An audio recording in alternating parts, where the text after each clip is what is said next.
à ce rythme-là, ce qui est bien, c'est que demain, on sera prêt. Bon, on s'en fout, on n'a pas de grosse urgence. C'est bon?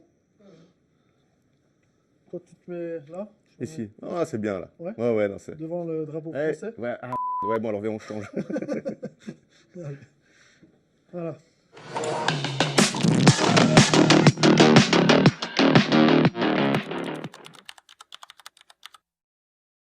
Moi, je céderai la parole déjà à Pascal pour cette première question, puisque moi, je suis jurassien, mais je suis au Jura.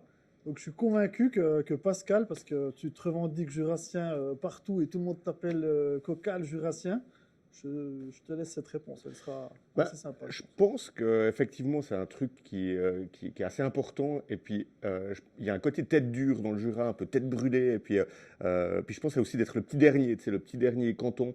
On a ça dans notre ADN. Enfin, moi, depuis tout petit, quand j'étais dans le Jura, bon, j'étais déjà un peu un teigneux, mais c'est vrai que quand tu te retrouves dans le canton de Vaud, ben, tu te retrouves en Valais ou autre, ben, tu sors du lot, puis les gens, ils aiment bien ce côté-là. Et puis, je pense que ça a une influence qui est super positive, en tout cas, sur ouais, peut-être sur la façon de penser. Puis ça, les gens, ils aiment bien.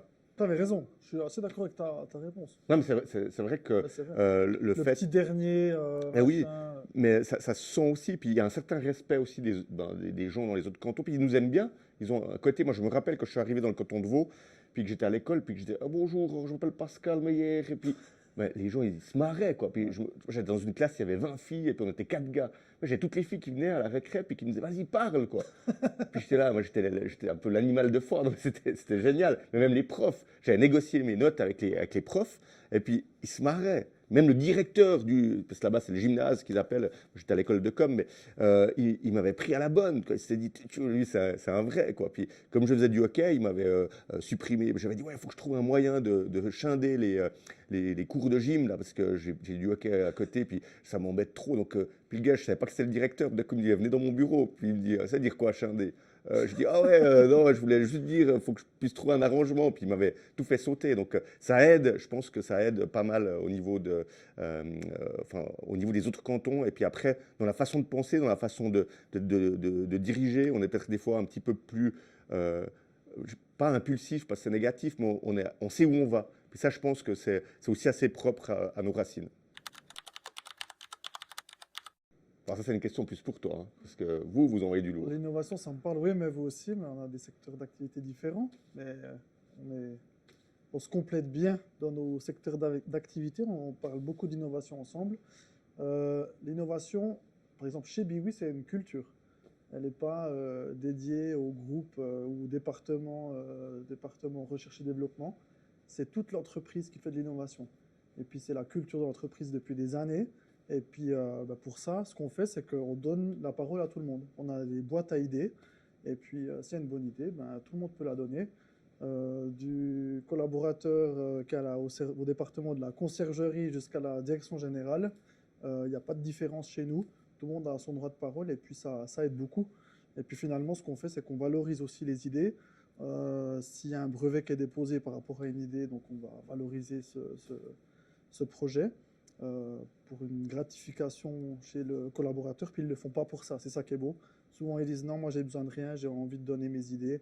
Et c'est ça qui me plaît chez Biwi, c'est que l'innovation, c'est la culture de l'entreprise. Bon, alors moi je réponds pour lui parce qu'il a, là il est un peu trop politiquement correct, puis il vous a fait le speech du gars super, ça va vachement plus loin. Moi je suis venu visiter, je veux dire ça transpire dans plein de trucs. Quand on vient chez toi, tu nous montres, ah, regardez les gars, ce nouveau truc que j'ai développé comme cadran de montre ou boîte de montre, enfin je sais pas comment ça s'appelle, tout machin, avec ce nouveau matériel. Et puis là on a réussi à simuler, donc il y a quand même un truc qui est plus que ça, parce que dans une industrie comme la tienne, c'est des fois un peu plan-plan quand tu vas visiter les autres, c'est ouais on fait nos trucs, machin, puis on a toujours fait comme ça, d'année en année. Chez vous, ça bombarde, quoi. Je veux dire, vous avez vos recettes qui changent là, d'imitation cuir là, et tout machin, c'est extraordinaire. Je veux dire, pour nous qui venons pas de ce domaine, on voit ça. Je veux dire, vous êtes des barjots, quoi. Je veux dire, et ça, je trouve que c'est un truc. Et de dire oui, on fait nos trucs, les boîtes. Ils disent non, je veux dire, on voit les gars, ils sont là, ils bossent, ils sont chauds, et puis ça garde une sacrée dynamique chez vous, et c'est ce qui fait que vous êtes différents, puis que les gens ils veulent venir bosser chez toi. C'est parce que Alors vous oui, poussez oui. ça. Je suis pas là pour vendre les bienfaits de Ouais, l'entreprise. mais c'est important. C'est vrai que c'est une culture d'entreprise. Et puis, j'ai toujours dit, je ne vais pas aller en clientèle si j'ai pas une innovation, une chose nouvelle à montrer. Et puis c'est une volonté de tout le monde de toujours innover. On le fait tout le temps dans tous les départements. Et puis je crois que c'est ce qui plaît aux clients. On n'a pas ce rôle de sous-traitant qui attend qu'on nous demande qu'est-ce qu'on doit faire. On essaie de toujours chercher une nouveauté, quelque chose qu'on peut amener sur le marché.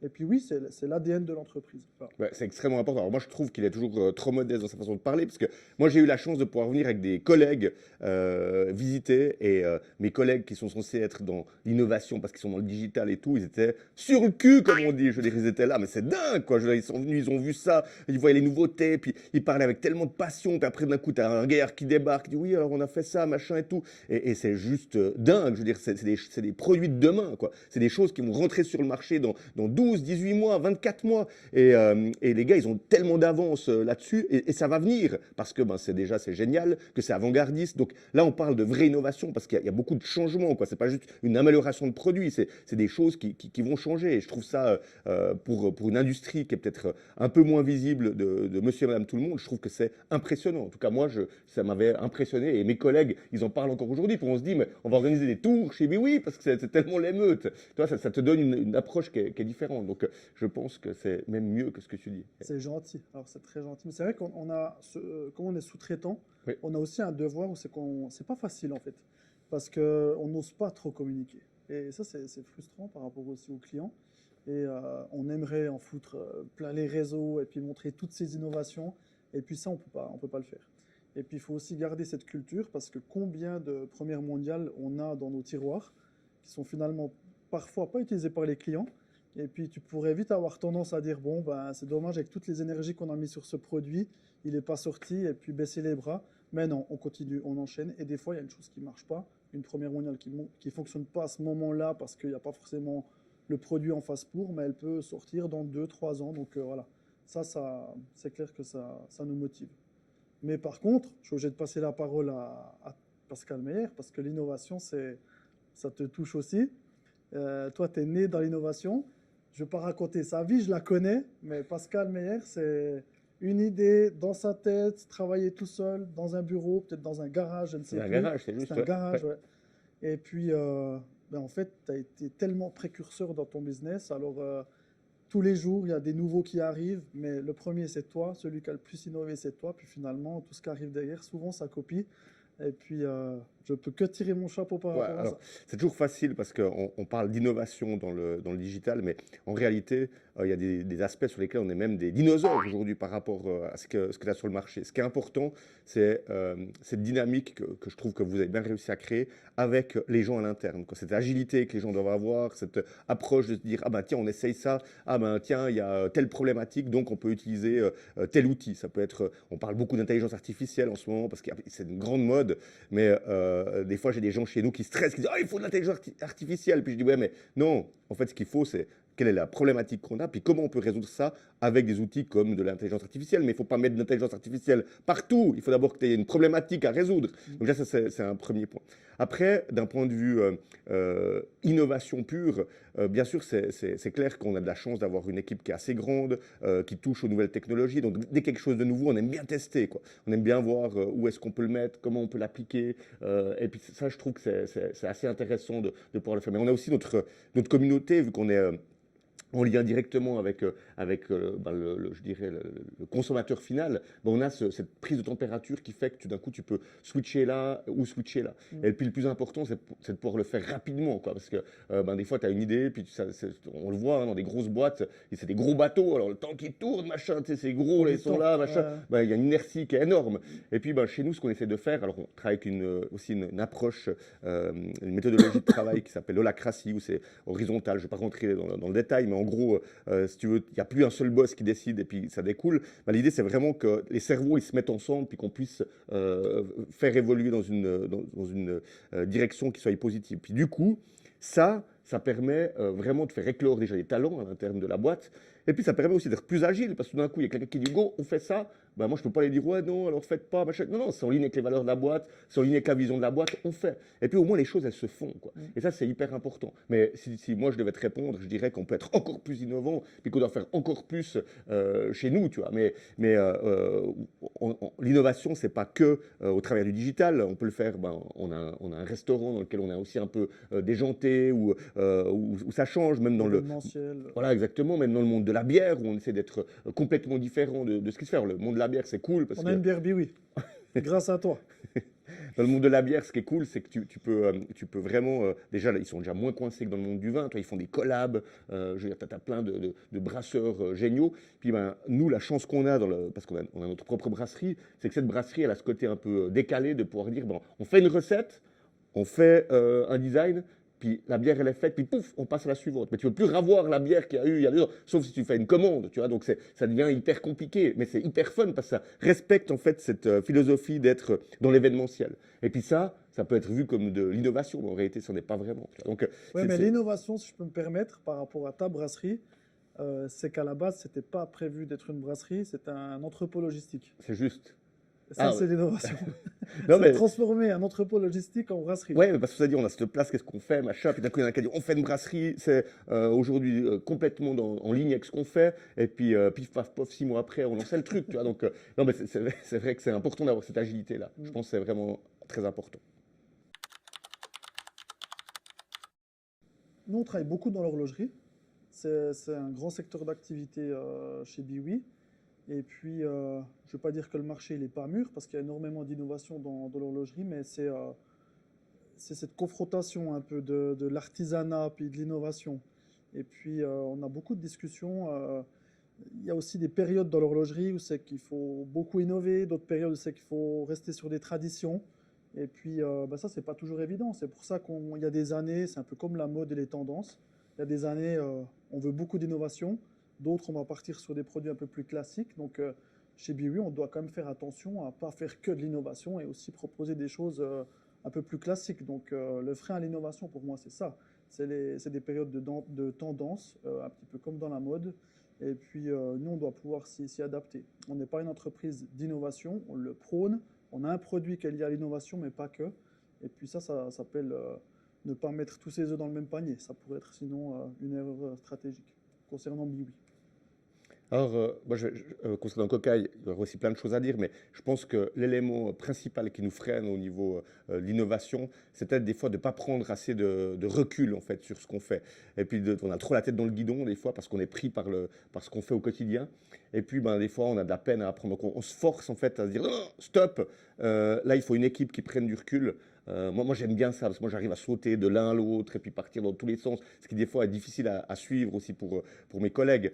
Mais je pense que c'est hyper important de pouvoir dire, OK, on laisse le quotidien, puis maintenant on prend le recul. Puis souvent, on est plus innovant quand tout d'un coup, je sais pas, tu pars en vacances et puis tu as l'esprit plus libre sur le quotidien. Puis là, tu commences à travailler différemment parce que c'est une autre partie de ton cerveau qui bosse. Et puis là, tu prends du recul, puis tu te dis, non, de bleu, est-ce qu'on ne pourrait pas faire ça plutôt comme ça? Puis tu vas, puis tu commences à lire des trucs et tu commences à être plus curieux. Et quand tu es plus curieux, tu arrives à être aussi plus innovant, écouter des podcasts, tu as plus de temps. Donc c'est de libérer ton esprit, puis ça c'est un frein. C'est comment tu fais pour libérer ton esprit sur le quotidien, pour pouvoir prendre ce recul qui fait qu'après, tu peux être plus créatif.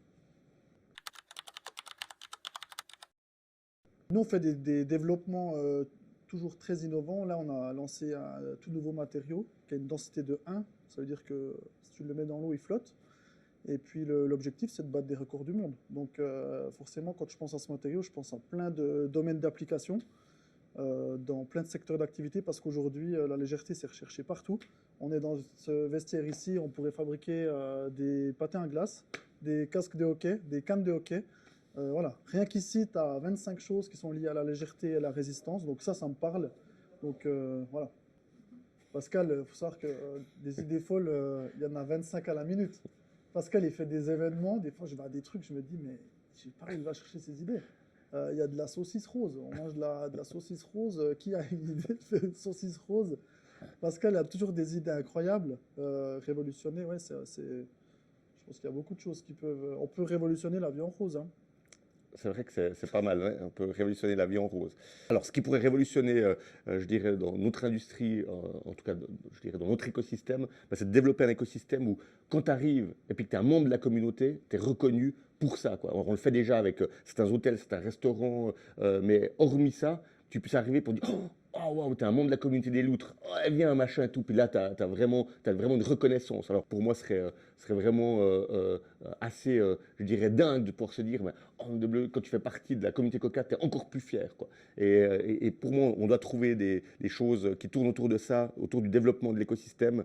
Et puis là, on est en train de travailler sur des choses qui vont dans cette direction-là, mais qui sont peut-être pas aussi révolutionnaires maintenant, mais qui pourront peut-être être assez révolutionnaires dans le futur. Mais je crois que tu y avances bien. Parce que moi, j'ai vécu des scènes où je me disais, c'est dingue, Coca, la puissance que ça a. Par exemple, je suis allé à l'hôtel Shady. Quand je suis arrivé à l'accueil, on m'a dit, est-ce que vous avez un bon Coca? Et ça, c'est quand même assez impressionnant. Tu te dis, première question qu'ils te posent à l'accueil d'un des plus beaux hôtels de Suisse, c'est est-ce que vous faites partie de la communauté Coca? Et ça, c'est incroyable. C'est vrai que ça, c'est cool. Et surtout, ce qui est hyper intéressant avec ça, c'est aussi cette reconnaissance. Parce que c'est un hôtel qui ne veut pas travailler avec d'autres plateformes, qui dit, ah, mais moi, je suis prêt à travailler avec Coca parce que je sais que les loutres, la communauté Coca, bah, c'est une communauté qui a un impact qui est aussi positif. C'est-à-dire que c'est des gens qui vont venir, qui vont se faire plaisir, qui se comportent bien, etc., etc. Et ça, pour nous, c'est une belle carte de visite. Et puis, c'est des trucs sur lesquels on doit capitaliser aussi. Mais idéalement, pour nous, ce qui serait top, c'est que tu penses à Coca, que tu puisses même aider les petits commerçants à pouvoir avoir de la visibilité, comme nous on a fait peut-être pendant le Covid, où là ça révolutionnerait le truc, parce que c'est aussi notre devoir avec la visibilité qu'on offre, de pouvoir dire, ben, toi tu as un petit artisan qui vend un truc, ben, il peut toucher toute la Suisse au travers de Coca. Ça serait une vraie révolution, je pense.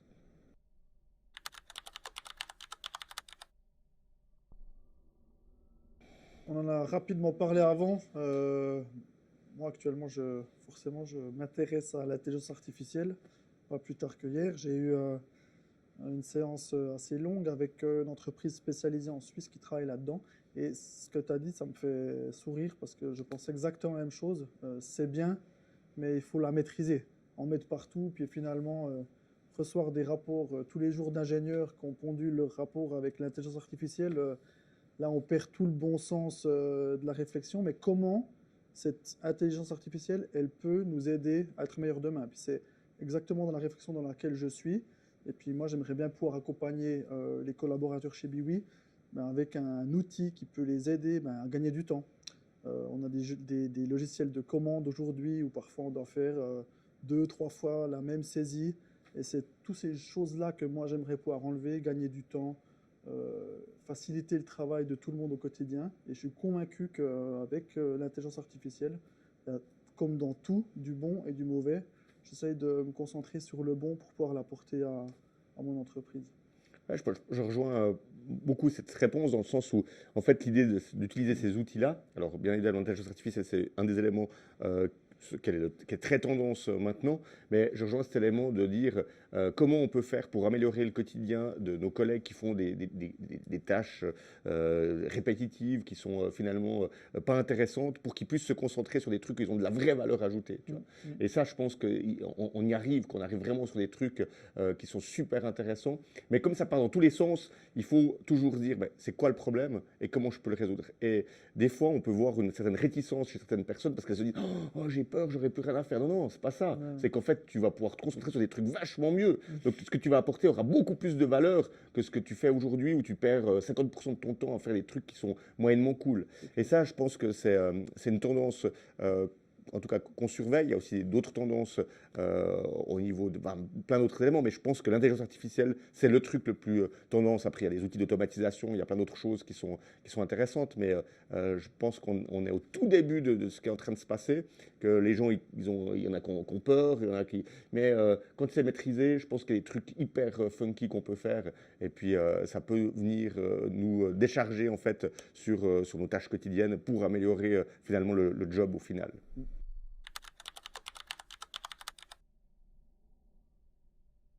Alors, comment on évalue le potentiel d'un nouveau marché ou d'un nouveau projet? Moi, je pense que c'est déjà...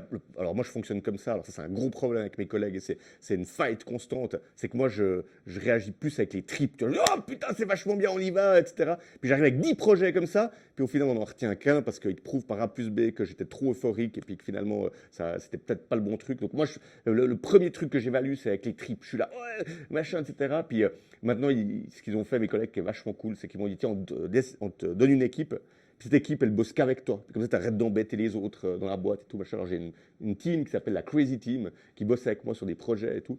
Et puis, ce qui est bien, c'est que je peux prendre plein de gens allumés avec moi. Puis, je prends toujours un ou deux qui sont peut-être un peu plus terre à terre.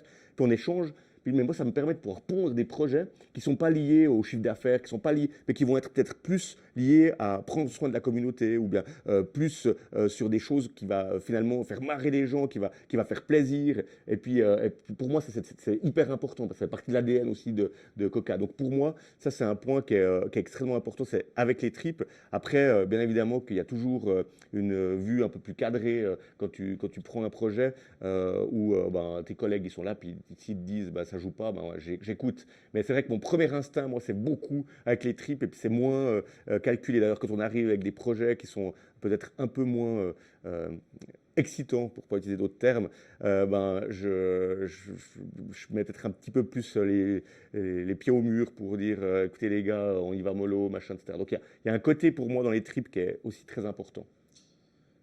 Pour moi, j'ai appris à jamais sous-estimer un projet. Parce que si je regarde dans l'historique de Biwi, les produits qu'on a fabriqués, ce qu'on fabrique aujourd'hui, bah, ça n'a plus rien à voir, mais les projets qu'on a dans le passé, c'est souvent des projets qu'on sous-estimait. Les projets qu'on a aujourd'hui, c'est des projets qu'on sous-estimait dans le passé. Je prends l'exemple des bits souris d'ordinateur, pour ceux qui ont connu les plus anciennes générations. Dans les Logitech notamment, hein, on Voilà, retrouvait, ouais. bah, l'histoire de la bite souris d'ordinateur, elle a été créée chez Biwi. Et c'est un mec qui a passé la porte, qui a dit j'aimerais une bille en caoutchouc avec un maleron de 2 centièmes. C'est très difficile à faire. Si vous y arrivez, peut-être qu'on va en faire 5000. On en a fait des millions et des millions et des millions. Et c'est ce qu'a fait vivre Biwi. Sauf que le mec, quand il est arrivé, qui passe la porte, puis qui dit peut-être on va en faire 5000, quand tu vois tout le travail que tu dois faire pour pouvoir arriver à faire cette bille avec un maleron de 2 centièmes, combien de fois tu pourrais te dire, bon, ben, je mets ça de côté, j'ai d'autres problèmes actuellement dans mes produits. Donc j'ai appris à ne pas sous-estimer un projet, puis prendre de haut personne. En fait, chez Biwi, si demain on doit fabriquer des fers à repasser, ou peu importe, finalement, on est un fabricant, on est de l'industrie, et puis il ne faut jamais sous-estimer. On ne sait jamais ce qu'on va fabriquer demain. Je ne connais pas les produits qu'on va fabriquer demain, je sais ce qu'on faisait hier, et je sais que ce qu'on faisait hier, on ne le fait plus forcément aujourd'hui. Donc voilà ce que je répondrai à ça. Coca, c'est Pascal Meyer, c'est indissociable. Mais si je pouvais me mettre dans Pascal Meyer, dans ta peau, Vas-y, mollo, hein, quand dans même. ta peau, si je pouvais me mettre dans la peau de Pascal Meyer une journée, je ferais une dinguerie. Je ferais une folie. Je pense qu'à Bussigny, je repeindrais le bâtiment en rose, quoi. J'irais vraiment. Il s'est tellement approprié une couleur. Et ça, je le dis tout le temps. À chaque fois que je parle de Pascal, je dis, c'est fou ce qu'il a fait. Il a pris un nom. Quand tu veux créer une marque, si tu prends Coca, t'es un psychopathe parce que c'est le Coca et c'est rouge. Il prend Coca et il le fait rose et il change l'écriture. C'est de la folie puis c'est du génie. Et dans cette folie, je me dirais, bon, ben, j'y vais encore un peu plus avec ce rose. Je pense que tu facilites le travail des gars qui font la peinture parce que tu n'as plus un rose, mais 3 roses, Voilà. je crois. Donc tant mieux, on prend 3 couleurs de rose, on refait ce bâtiment à Bussigny et puis voilà. Voilà ce que je ferai. C'est cool, merci beaucoup pour ce retour. Mais c'est vrai qu'il y a un truc qui est fun, c'est qu'aujourd'hui, bah, si tu tapes Coca, COCA ou KOK ou QOQA, tu arrives aussi chez nous parce j'avais tout acheté en fait à l'époque. Donc c'est aussi assez marrant parce que les gens me disaient ouais mais Coca ça va être compliqué à écrire avec des Q, des machins en plus en français, tu n'as jamais deux lettres Q qui se suivent aussi proches, enfin c'est compliqué tu vois. J'ai dit ah non mais moi tu peux taper comme tu veux Coca, tu arrives chez nous. Puis je dis bah, comment ça?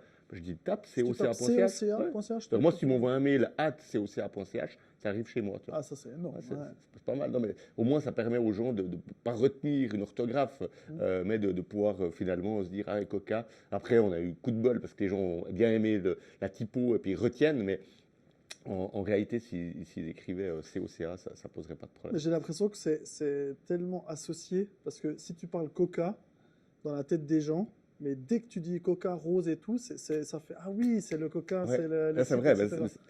Ouais, c'est assez marrant. C'est assez marrant. Je sais que dans les années 80, 90, Biwi était tout en rose. Mais moi, je me rappelle, parce qu'en fait, ce que tu sais pas, c'est que moi, quand j'étais gamin, je crois que j'avais 14 ans, ouais, 14 ans, je voulais me payer un boguet. Et puis, mon père travaillait en fait chez Pibor Biwi, parce qu'à l'époque, c'était ensemble, hein, c'était les 3 frangins et puis ton grand-papa qui gérait ça. Et puis, mon père, pauvre, était directeur financier de tout ça. Donc, il s'est retrouvé entre ton grand-papa et puis finalement, les 3 frères, si on veut bien. Et un jour, il me dit, bah, écoute mon gars, si tu veux te payer un boguet, tu viens bosser et tout. Puis j'étais allé bosser chez Pibor et Biwi. Je me rappelle, et c'était génial parce que ben, On est passé à côté d'un génie. Oh non, le recrutement. On ne l'a pas ouais, gardé. j'avais On l'a pas 14 ans, gardé. hein, tu sais, Ok. j'étais pas une flèche à ce moment-là. C'était pas bon. Alors pour moi, c'est compliqué de dire parce que j'ai pas cette expertise de pouvoir, je dirais, être aussi bon techniquement. Mais c'est vrai qu'avec les produits que j'ai vus, avec l'innovation que j'ai vue, euh, m- alors de nouveau, hein, c'est avec les paramètres que moi je connais et puis dans mon monde à moi. Donc j'ai pas, j'imagine que vous avez plein je dirais, de choses qui sont des recettes secrètes, des choses qu'on peut pas montrer. Mais moi, je communiquerai à fond je veux dire, c'est cette énergie qu'il y a dans la boîte et l'innovation que vous faites. C'est vrai que je publierai beaucoup. Alors, je pense que c'est des fois peut-être incompatible avec je dirais, les secrets qu'il peut y avoir dans cette industrie-là et les éventuels autres pays ou compétiteurs qui pourraient finalement copier. Mais c'est vrai que je serais tellement fier des produits qui sont développés que je les pousserais, quoi. Je communiquerai à fond. Alors, c'est peut-être pas tout à fait compatible avec l'industrie, mais peut-être que voilà, c'est peut-être l'erreur que je ferais moi, mais voilà. C'est cool.